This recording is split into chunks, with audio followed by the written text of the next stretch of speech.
TC Rádio, a rádio oficial de quem investe. Brunão, me parece que hoje, em linha com o que o Gui colocou e o Coleta antes do Gui, a gente tem dois momentos. É natural que nós os tenhamos. Um antes das 9h30, pré-CPI, outro depois das 9h30, pós-CPI. Indifute e Dalfute, vamos às pontuações que o gráfico que você separou indica pra gente. Bom dia. Fala, Léo. Muito bom dia. Bom dia a todos aí no estúdio. Bom dia para quem nos acompanha no YouTube e também na TC Station. Vamos lá. Pré-CPI, começo com o índice para vocês. Então, pré-CPI, pessoal, o pesadelo está ali em 116.735, 116.530 são os grandes suportes, tá? E na parte de cima, nortista, aqui 118.625 principal, 118.745. Pedágios aqui, fraco, 118.320, 118.280, 118.385 e 118.420. Então tem blocos ali de regiões interessantes, tá? O índice que abriu próximos da máxima. Então, pessoal, caso a gente venha a ceder até o 116.735, tá tranquilo ali, é uma região bem compradora, de acordo com o pregão de ontem, o pregão dessa semana, então. Indo para o dólar, ele consegue aqui utilizar o 4,886 como resistência, vindo de baixo para cima resistência, CPI acima do esperado, vai utilizar esse cara aqui como suporte, deve romper ele e utilizar ele como suporte de cima para baixo. Então é o Coringão aqui, tá?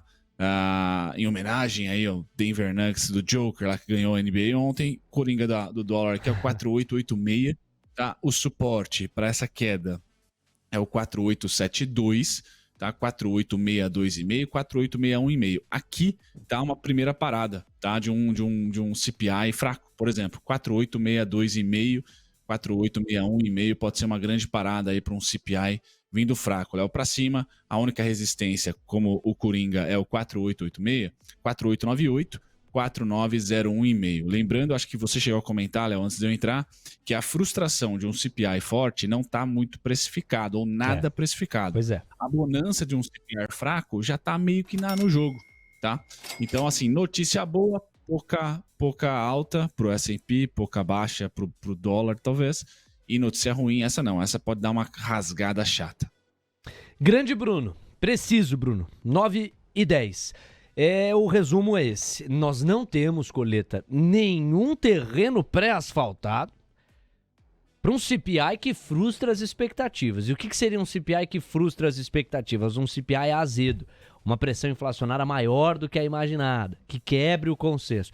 O mercado não está preparado para isso. Todo o terreno que foi sendo asfaltado para que o CPI viesse em linha com o consenso ou mais frouxo, com uma pressão inflacionária mais domada. E é uma sensação parecida que eu tô com relação ao FONC de amanhã, tá? Acho que o mercado tá correndo muito na frente aí dessa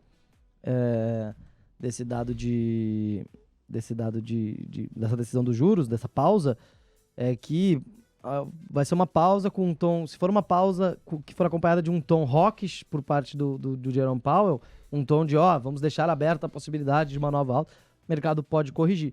Então eu tô com essa cabeça aí de que esse rally todo de Nova York, todo esse sentimento muito positivo, ele tá marcado aí pela expectativa de pausa. A gente pode ter uma correção mesmo no caso da pausa, tá? Indifute, eu não vou ainda bater aqui o martelo de que firmou direção. Mas bateu o mínimo intradiário, tá caindo agora 0,17%, 117.580 pontos. Agora tá dando uma encorpada, quase 0,20% de recuo, ainda numa proporção tímida, sobretudo ao considerar tudo que vem subindo nos últimos pregões. O dólar de ladinho, 0,04% de recuo. E a curva de juros, esta começou a tomar uma cara mais altista. Nós temos agora 4 pontos base a 3 pontos base a mais nos pedidos de prêmio. É assim que nós estamos. Bolsa levemente para baixo, curva de juros levemente para cima e o dólar de lado sem direção. Mas em 18 minutos tudo pode mudar. Diego Kerber, vamos abrir a porta brasileira agora, repercutir alguns dos fatos que ainda sobraram do panorama. Primeiro, Roberto Campos Neto. O mundo está decidindo em que patamar para o ciclo altista. A Selic já parou faz bastante tempo. A nossa pergunta é quando é que passa a cair. E o RCN está sinalizando cada vez mais o momento do corte. Ontem não foi diferente, Diego. Exatamente. Por aqui o mercado dá sinais de que mantém o otimismo com a perspectiva de queda da taxa de juros. Ontem, o presidente do Banco Central, Roberto Campos Neto, disse que o movimento de mercado observado na curva de juros abre espaço para a atuação do Banco Central da sua política adiante. Campos Neto não cravou uma data específica para o início do corte de juros, mas citou aí um cenário de melhora para a atividade local. Ele participou ontem de encontro com representantes do setor varejista. E a minha pergunta vai justamente para esse lado, Corleta, porque um corte de juros pode ajudar aí o setor varejista a dar uma desencantada, né? Não sei. Ou nem tanto? Não sei, a gente já viu outros setores andarem tanto e o varejo ainda travado, né? Ontem tem o vídeo da Luísa Trajano pedindo, pelo amor de Deus, pro Campos Neto baixar a taxa de juros. A gente não aumenta o preço dos produtos, diz ela, como se fosse controlar a inflação desse jeito, né? Então, assim, o varejo não é um setor que eu gosto, eu acho que é um setor que ficou um pouco para trás de outros que se beneficiam de um corte de juros, mas acho que tem espaço ali, a oportunidade de risco-retorno mais interessantes em indústria e construção, entre outros ativos, empresas endividadas também, tá? Do que nesse setor especificamente que sofre muito com competição. O que o RCN disse assim, a gente tem dois sinais bem importantes, né? Primeiro é o fechamento da curva de juros, que já vem acontecendo há algum tempo, e o segundo é a primeira queda nas projeções de inflação no Boletim Focus que a gente viu nessa segunda-feira. Inclusive para 2025, que é um horizonte um pouquinho mais é um à horizonte frente. relevante. Né? Então, assim, de 4 para 3,9. Não caiu muito, mas foi a primeira vez que caiu. Estava estacionado no 4. E o Banco Central, ele atua de uma forma fazendo o Inflation Forecast Targeting. Né? Ele faz ele busca manter ancoradas as expectativas de inflação para poder cortar os juros. Então, as expectativas de inflação hoje estão desancoradas. Parte dessa culpa é do governo, que decidiu debater meta de inflação na hora errada. Mas está desancorado ainda. Se é 3,25 para o ano que vem, se é 3 para 2025, está lá perto de 4.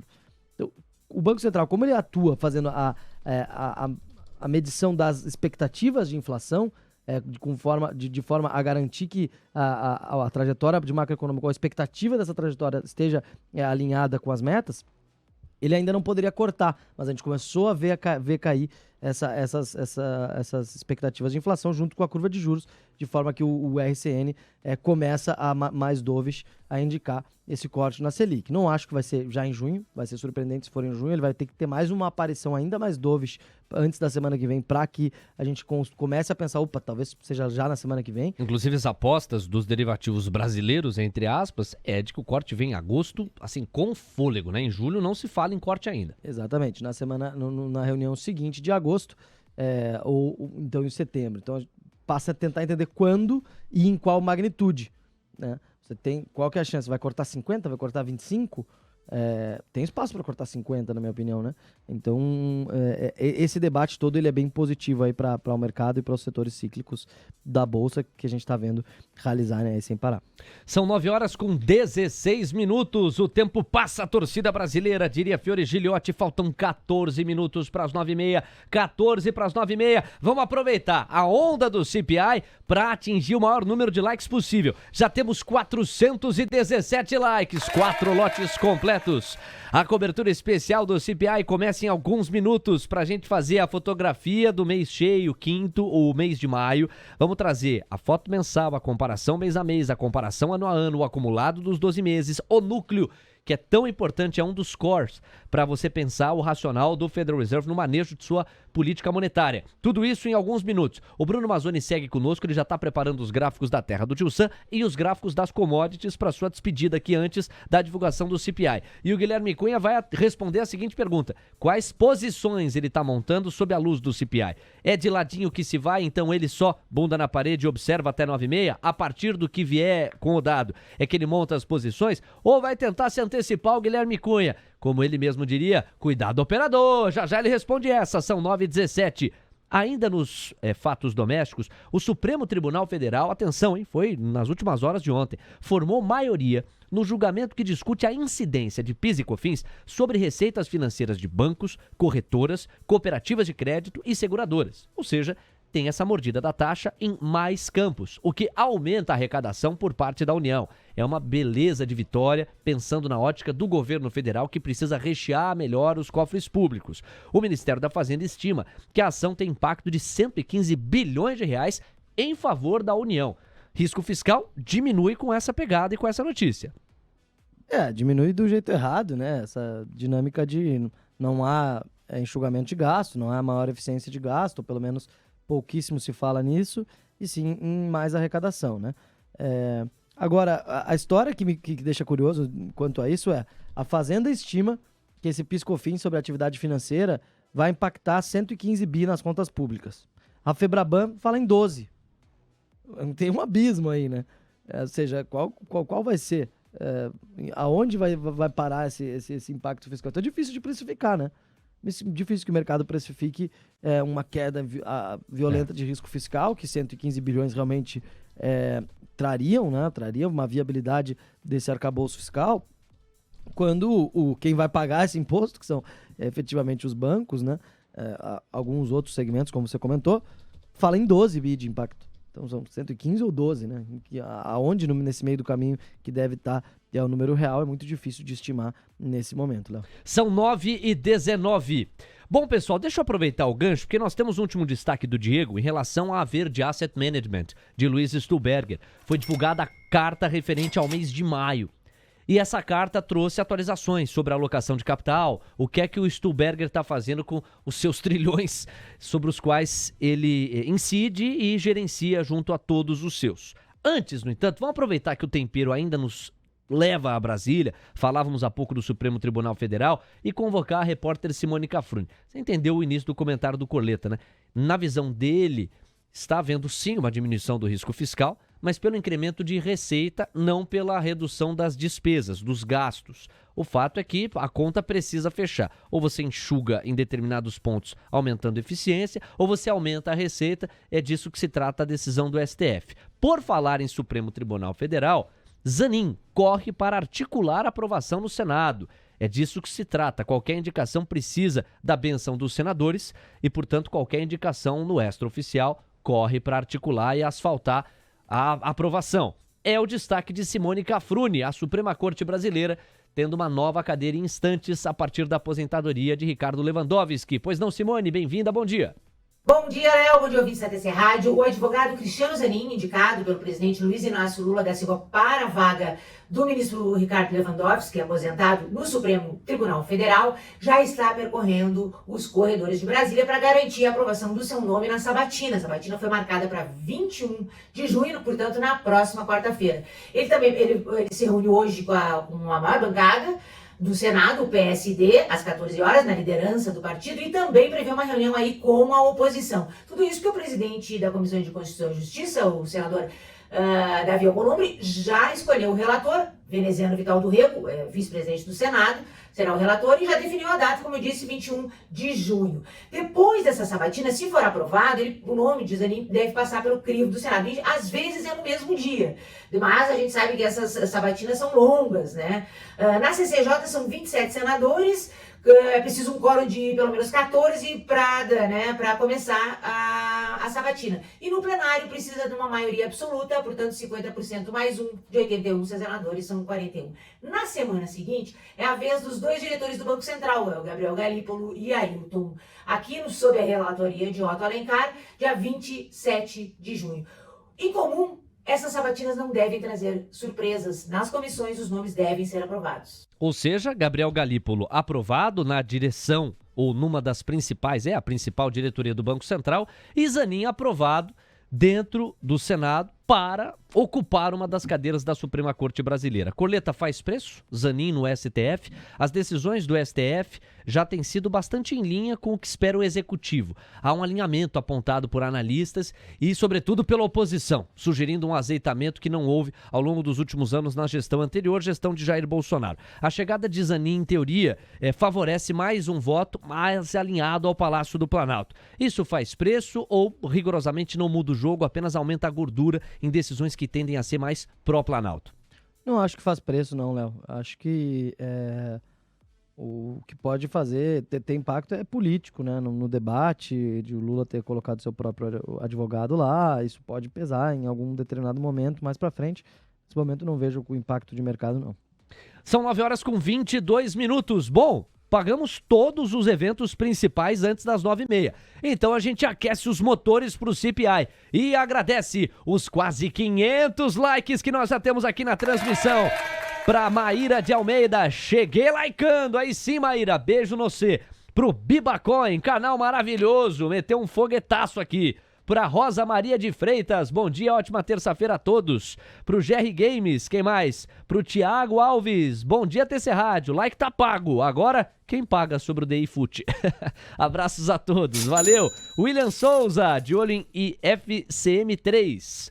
O Marcos Rodrigues, parabéns por esse trabalho sensacional que vocês vêm realizando e que você, Marcos, e todos vocês nos ajudam a construir. Também o Vinícius Henrique, bom dia rapaziada, like 450 enviado, ótimo dia para todos nós. É isso, são 9h23, vamos lá, rodando as palavras finais, aquecimento das turbinas para o CPI, Bruno Mazzoni, eu começo me despedindo de você, que mergulha nos gráficos da terra do Tio Sam e calibra também as expectativas para as commodities com o minério de ferro tirando as manguinhas de fora, diante de uma China mais estimulante. Vamos lá, Brunão, faltam 7 minutos para o CPI, é você, meu parceiro. Vamos lá, Léo, voando aqui, começa com o DXY, pessoal, DXY pré-CPI, e por isso que a gente falou que a narrativa está muito mais pro copo meio cheio, né, o CPI vindo fraco, inflação vindo fraca, porque o DXY cede, um dia bom para emergentes, pré-inflação americana. Então o DXY cedendo, a gente vai para a curva americana também, o yield de 10 anos cedendo, tá, mais lateral do que o DXY, mas ainda assim a abertura cedendo, e o S&P voando, tá, o S&P eu não tenho muita a análise para ser feita, pessoal, nesse momento, porque a tendência é de alta, tá no mercado bull market já, então vou esperar ele cair entre 8% a 9% para dizer para vocês, olha, pessoal, com a narrativa atual é o melhor suporte. Agora as resistências estão se aproximando, estão sendo todas eliminadas no meu gráfico, assim que elas vão sendo rompidas, então a próxima é 4.459, 4.466 e termina aqui com 4.492, tá? Não vou, semana que vem eu comento sobre 4.585 se o S&P rumar para cima, mas está se aproximando aí das máximas históricas. O que eu queria comentar rapidamente é que o nosso IVVB11 não anda. Então se você está no IVVB, pessoal, talvez, e está otimista com o CPI, talvez a assimetria que hoje exista, tá, para arbitrar entre IVVB11 e S&P, e aí você põe o dólar de lado, que é o cara que trava um pouquinho o IVVB, é essa daqui, ó, o S&P já rompe esse topinho anterior, que eu destaco em vertical, tá, enquanto que o IVVB não rompeu, tá, então tem essa arbitragem entre IVVB e S&P 500, cuidado com o dólar, cuidado com o S&P, mas também você pode apostar, sendo que o IVVB está atrasado aí, e o S&P já rompeu há semanas, né, que esse gráfico que é semanal, há semanas já, essa resistência horizontal que eu coloco no gráfico, vou compartilhar para vocês lá na TC Ideas, né? Agora indo pro petróleo, nada a comentar aqui, pessoal, suporte na região que tem sentido suporte há meses, então para a economia real, show de bola, para o mercado financeiro, uma lástima, né? Muito chato esse preço do petróleo estável aí nos 71 aos 76 dólares, nada a comentar para o petróleo por hora. Tá? Já o minério de ferro, como o Léo falou, deu uma acordada. Tá? Então, em região de fim de fluxo comprador, entre o 113 até o 117, pessoal, mas é um dia com a abertura contratada positiva para Vale, Léo. 9h26, grande Brunão, obrigado, irmão. Um abraço, a gente volta a falar na faixa das 10. Até lá. Valeu, Léo, até daqui a pouco. TC Rádio, a rádio oficial de quem investe.